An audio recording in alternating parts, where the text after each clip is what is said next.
ராஜ்குமாரி பத்மாவதி, நீங்கள் நாராயணனின் பக்தை, நான் ஒரு கலைஞர். ஆதலால் தாங்கள் நன்கு அறிவீர்கள். அதாவது பக்தியை வற்புறுத்தி அடைய முடியாது. அதுபோலதான் கலையும். கலையை வற்புறுத்தி யாரும் கற்றுக் கொடுக்க இயலாது. நன்றி தேவி.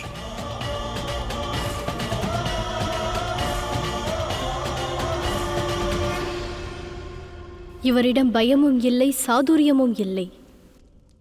இவரால் தான் நிச்சயமாக குருவாக வர முடியும்.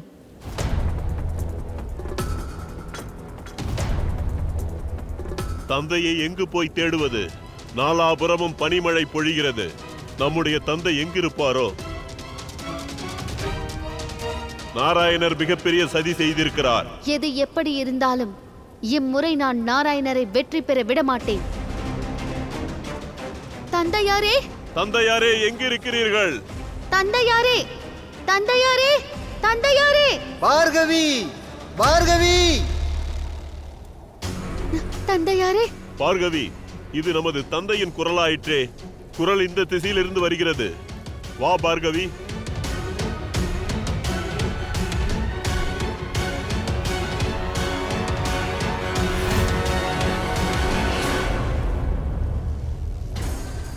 இவர் பர்வதத்தை நோக்கி எங்கே செல்கிறார்? மனம் வந்த வழியா? ஆனால் இவரை இன்று நான் குருவாகத்தான் ஏற்கப் போகிறேன். தந்தையாரே!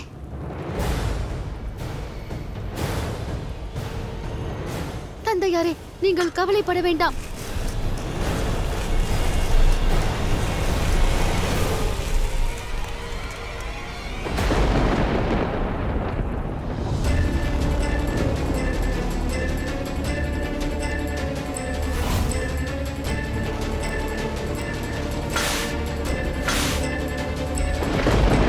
நீங்கள் தைரியமாக இருங்கள். நாங்கள் உங்களை மீட்டு விடுவோம்.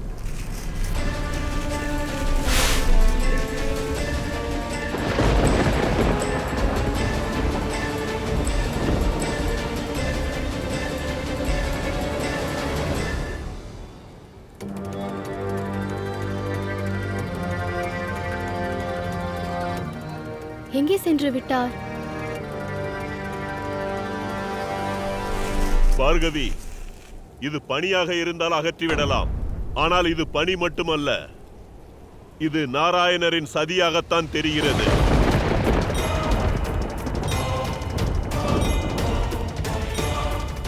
நாராயணா,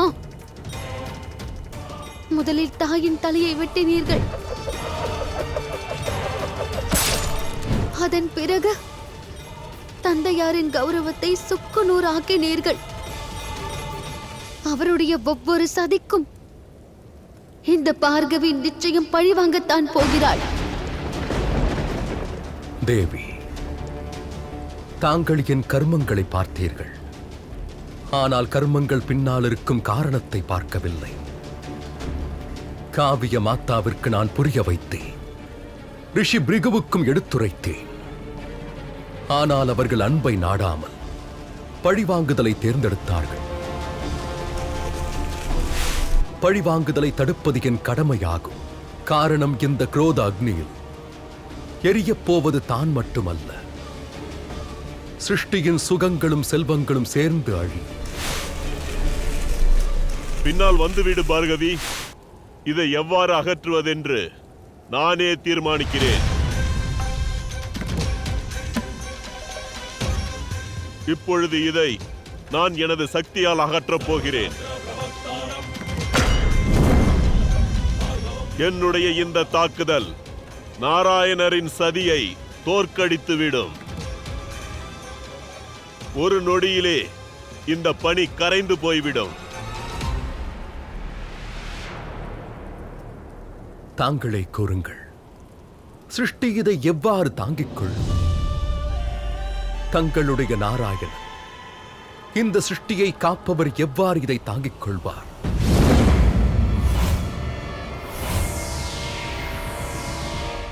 நம்முடைய அன்பிற்காக, சிருஷ்டியின் சுக செழுமைக்காக, தங்களுக்கு அளித்த வாக்கிற்காக ரிஷி பிருகுவை நான் தடுத்தாக வேண்டும்.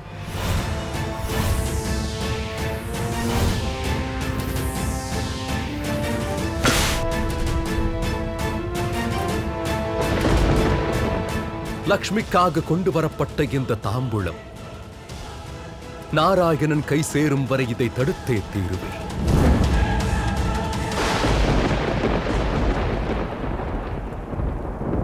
போதும் இந்த முயற்சிகள். இனி தாக்குதல் நடக்கும். பிருகுவின் மகளான பார்கவி தன்னுடைய சக்தியை பயன்படுத்தப் போகிறாள். இந்த அநியாயத்தை தடுங்கள் பிரபு, உடனே தடுங்கள். தேவி பார்கவி உண்மையை அறியாமல் இருக்கிறார்கள். அவர்கள் தன்னுடைய சக்தியை பயன்படுத்தினால் அஷ்டலக்ஷ்மியின் சக்தி தனக்குள் தோன்றிவிடும். அந்த சக்தியை இந்த உலகத்தால் தாங்கிக் கொள்ள முடியாது பிரபு. என்னுடைய தந்தையாரை இங்கிருந்து விடுவிப்பதற்காக இந்த பூமியை நான் பிளந்தெடுக்க வேண்டும் என்றாலும் அதிலிருந்து நான் பின்வாங்க மாட்டேன். இதற்கெல்லாம் அவசியமில்லை.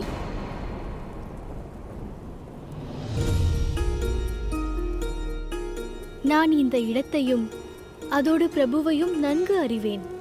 ஒரு பக்தன் அவர் முன்னால் தன்னுடைய பக்தி மற்றும் பிரச்சனையை வெளிப்படுத்தினால் நிச்சயமாக தீர்வு கிடைத்துவிடும். ராஜகுமாரி பத்மாவதி தாங்களா? வணங்குகிறேன் மகரிஷி.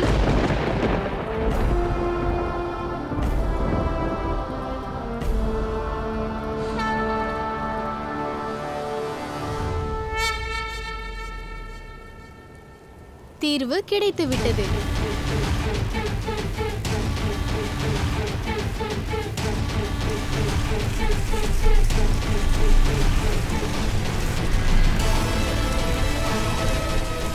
இவர்கள் என்ன செய்கிறார்கள்?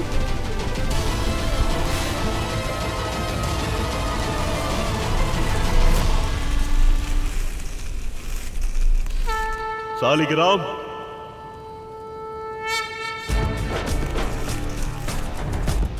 சால கிராமமா? பிரபு, நீங்கள் இங்கு இருப்பீர்கள் என்று எனக்கு நன்கு தெரியும். நீங்கள் தான் இந்த உலகத்தின் ஆதாரமே. அனைவரையும் காப்பீர்கள், அனைவரது சங்கடங்களையும் தீர்த்து வைப்பீர்கள். அதோடு நீங்கள் தான் பக்தர்களின் பலமே.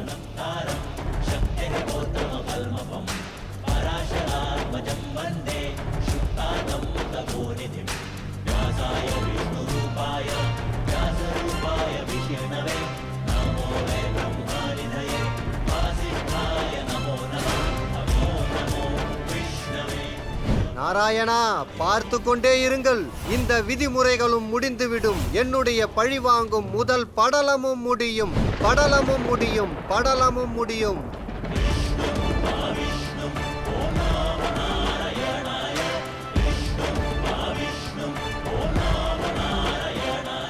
லக்ஷ்மியின் தாம்பூலம் என்னிடம் வர வேண்டும் என்று எண்ணினேன்.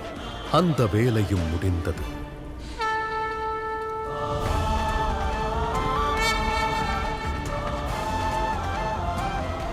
பிரபு, பிருகு ரிஷியின் சங்கடத்தை தீர்த்து வையுங்கள். இதற்காக உங்கள் பக்தை பத்மாவதி சார்பாக இந்த நெய்வேத்தியத்தை ஏற்றுக்கொள்ளுங்கள். ஸ்ரீமன் நாராயண நாராயண ஹரி ஹரி.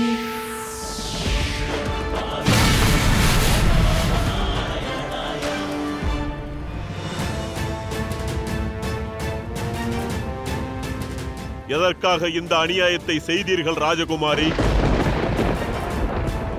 இது அநியாயம் அல்ல. நான் உங்கள் தந்தையை விடுவித்திருக்கிறேன் மகரிஷி சுக்ராச்சாரியாரே.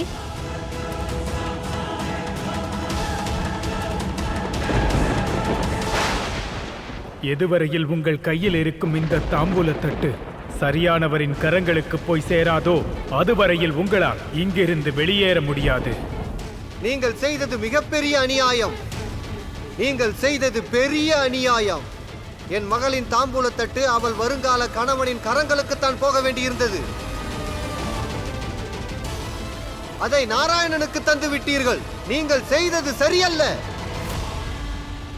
இன்று ஓர் பக்தை இறைவனின் வேலையை செய்து அவருக்கு பெருமையை சேர்த்திருக்கிறாள். இந்த போராட்டத்தை எளிமையான முறையில் முடித்து வைத்து விட்டாள். அதனால் என்ன மகரிஷி? நாராயணர் எல்லா இடத்திலையும் இருக்கிறார். அனைவருக்குள்ளும் இருக்கிறார். அவரை ஏன் விரோதிப்பது? இதை நீங்கள் யாருக்கு கொடுத்திருந்தாலும் அது நாராயணருக்கே போய் சேரும். அதனால் அவருக்கு கொடுத்ததால் இங்கே என்ன தவறு நடந்துவிட்டது? ஒரு நிமிடம். நீங்கள் என்ன கூறுகிறீர்கள் ராஜகுமாரி? நடந்த சம்பவத்தில் நாராயணர் எங்கிருந்து வந்தார்? ஆமாம் பார்கவி, இந்த கல் சால கிராமம் நாராயணனின் ரூபமாகும்.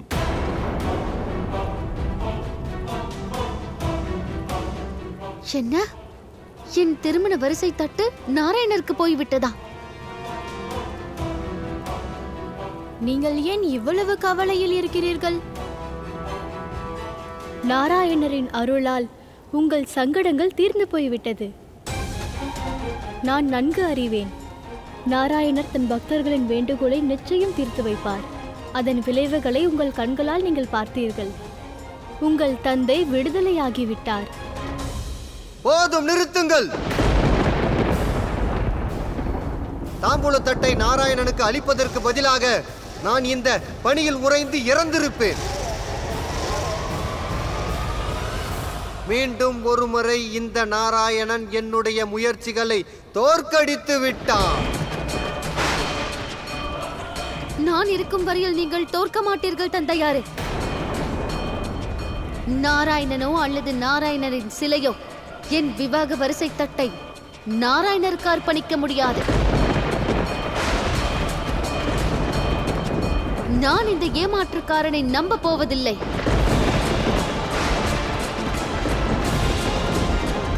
என் விவாகத்தின் வரிசை தட்டு நான் நினைத்த இடத்திற்கே தான் செல்லும். என் தந்தையாரின் அனுமதியோடு தான் செல்லும். அதோடு அது நிச்சயமாக நாராயணனாக இருக்க வாய்ப்பில்லை.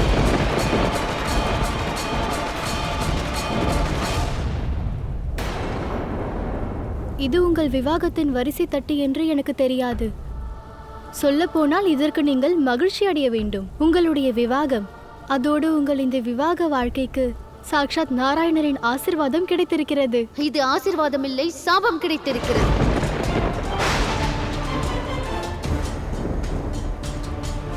இப்போது இந்த தட்டு நாராயணருக்கும் போய் சேராது, என் புகுந்த வீட்டிற்கும் போய் சேராது.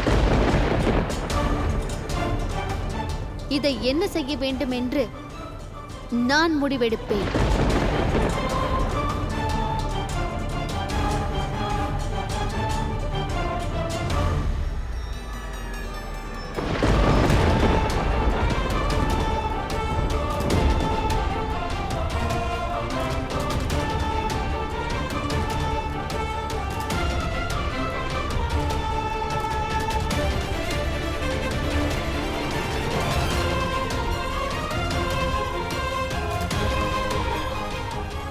இதை சரியான இடத்திற்கு நானே அனுப்பி வைப்பேன்.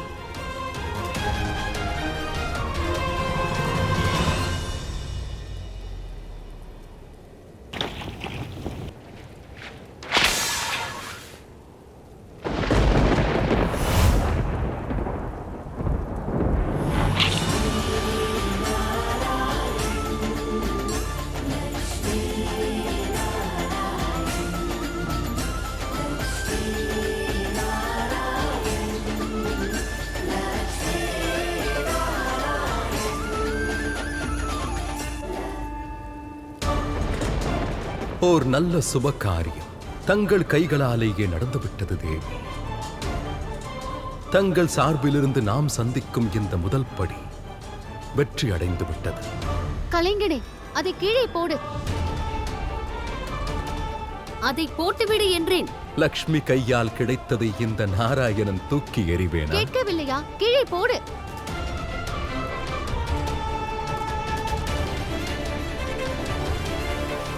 உனக்கு காது கேட்கவில்லையா? அதை கீழே போடு. இது உனக்கானதல்ல. என்ன இது? இதை எப்படி போட முடியும்? தாங்கள் தானே கூறினீர்கள் இது சேர வேண்டிய இடத்தில் சேர்க்கிறேன் என்றீர்கள். ஒருவேளை சேர வேண்டிய கரம் என்னுடைய கரமாகத்தான் இருக்கும். என்ன பேச்சு பேசுகிறாய்? என் விவாகத்தின் தட்டு உன் கையில் எதுக்கு வர வேண்டும்? தங்களுக்கு தான் இது சகுனம். எனக்கு இது என் அன்பளிப்பு. ஓர் கலைஞனுக்கு கிடைக்கும் எதுவும் அவனை பொறுத்தவரையில் சிறந்த பரிசு. தந்தையாரே, நாம் இந்த கலைஞனின் பிடிவாதத்தை கலைத்தே ஆக வேண்டும். நாராயணனின் இச்சையாக நினைத்து இதை என் சிரத்தில் வை. இது என்னுடையது. என் இஷ்டப்படித்தான் நடக்கும். நாராயணர் தலையிடக்கூடாது. விடு.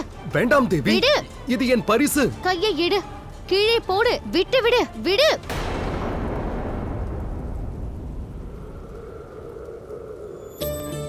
ராஜகுமாரி, தாங்கள் என்ன செய்கிறீர்கள்? உங்களை தவறு செய்வதிலிருந்து தடுக்கிறேன். அமைதியான மனதோடு நான் சொல்வதை கேளுங்கள். கோபத்தில் நீங்கள் 2 விஷயங்களை மறக்கிறீர்கள். ஒன்று, நீங்கள் ஒரு ரிஷிகன்னி. ரிஷிகன்னியின் கரங்களால் கிடைக்கும் பொருளானது ஒரு வரமாகும். அதனால் வரத்தை திரும்ப பெறக்கூடாது.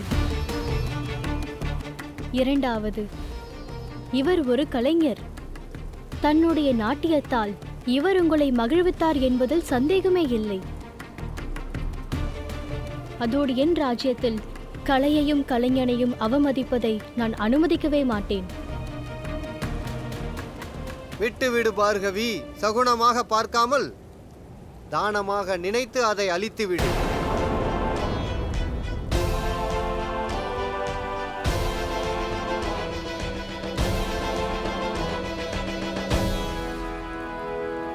உங்கள் பக்தியும் சமர்ப்பணமும் அற்புதமானது. உன்னுடைய கலையும் அற்புதமானதுதான். நான் உங்கள் இருவரது பக்தியை மனதார மதிக்கிறேன். காரணம் எனக்கு தெரியும். இந்த உலகத்தில் பக்தியை தாண்டி பெரிது வேறு எதுவும் இல்லை. இதில் தூய்மையான அன்பும் தெரிகிறது, திடமான நம்பிக்கையும் தெரிகிறது. அன்பு என்றால் இருவரும் இருப்பார்கள். ஆனால் பக்தியில் பக்தனின் உணர்வுகள் மட்டுமே இருக்கும். அதன் காரணத்தால் அன்பை விட பெரியது பக்தி. இருந்தாலும் இதில் வருத்தம் என்னவென்றால், எந்த கடவுளை நீங்கள் வணங்குகிறீர்களோ அவர் கடவுளே இல்லை, சூழ்ச்சிக்காரன். அன்புக்கும் தகுதி இல்லாதவன், பக்திக்கும் தகுதி இல்லாதவன். நடந்த அனைத்துமே நன்மைக்குத்தான் சுக்கிரன். தாம்பூலத்தட்டு மணமகனுக்கும் போய் சேரவில்லை, அதோடு நாராயணிடத்திலும் போய் சேரவில்லை. தந்தையாரே, என்னை கேட்டால் நாம் நேராக இவரை தாக்கி இருக்க வேண்டும். ராஜகுமாரன் வாசுவை அழைத்து பார்கவியின் திருமணத்தை உடனே நாம் அவரோடு முடித்து வைக்க வேண்டும். சரியாக சொன்னாய் சுக்கிரன். நீ பார்கவியை அழைத்துச் சென்று விவாகத்திற்கான ஏற்பாடுகளை செய். நாளை விடிவதற்குள் நான் ராஜகுமாரன் வாசுவை அழைத்து வருகிறேன். பார்கவி, வா செல்லலாம். இப்படிப்பட்ட பக்தர்களோடு தள்ளியே இருந்துவிடு. வாரம். சரி சகோதரா, நான் கூறியதை மீண்டும் ஒரு முறை யோசியுங்கள். எந்த பக்தியில் லயித்திருக்கிறீர்களோ உண்மையிலேயே அவர் பக்திக்கு தகுதியானவரா?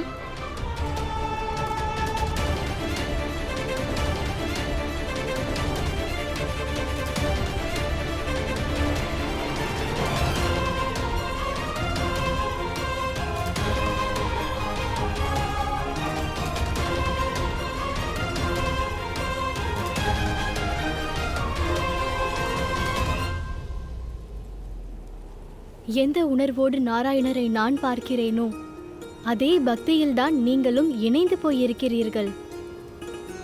எங்கு உணர்வுகள் ஒன்றோ எண்ணங்கள் ஒன்றோ அப்பொழுது மார்க்கத்தையும் தெளிவாக்கி விடுங்கள். என்னை உங்கள் சிஷ்யாக ஏற்றுக்கொள்ளுங்கள். தங்கள் உதவிக்கு மிக்க நன்றி தேவி. ஆனால் நான் சென்றே ஆக வேண்டும். என் லட்சியத்தை பாதியில் விட முடியாது. உங்களுக்கு உங்கள் நாராயணர் மீது ஆணை.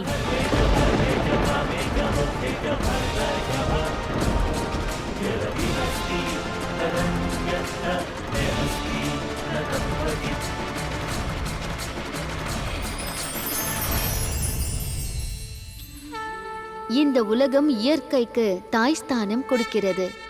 ஆகையால் நீங்கள் தாயை போல் மகானாக வேண்டுமெனில் உலகத்திற்கு சேவை செய்ய தொடங்கிவிடுங்கள். நீங்களும் பழம் கொடுக்கும் மரமாக மாறுங்கள், தாகம் தீர்க்கும் நீராக மாறுங்கள், சுமையை தாங்கும் பூமியாக மாறுங்கள். காரணம் இவை அனைத்தும், இவையெல்லாம் கருணையின் இலக்கணமே.